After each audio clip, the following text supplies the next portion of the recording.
You guys are getting real good at the name. I know you're practicing in between breaks. We're here with Francesco again. Can you kind of walk us through what today is going to look like installing the 36-foot by 8-inch column still?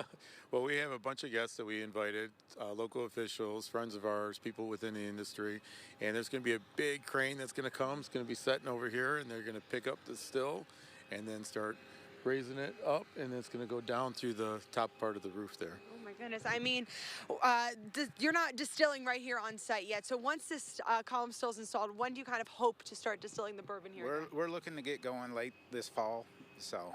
Late this fall. I mean, if you guys look at it, it seems like there's so much that needs to happen. Yeah, still a lot of things that need to happen, but we're moving along. We're trudging along, and we'll gain traction once this thing's set in place.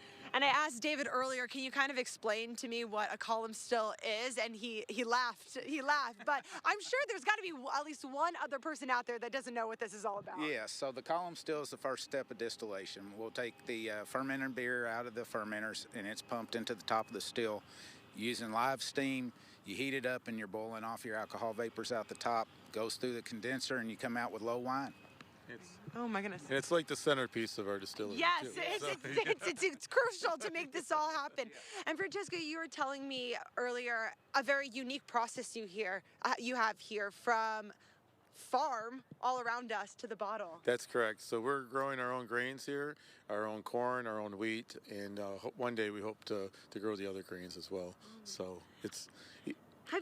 Do other people have this process? Not that I'm aware of. I mean, this is something that's important to us, that we want to be in control of the entire process, so that we can be in control of making the best quality product that we possibly can make. So, so it tastes excellent when it comes out of the bottle.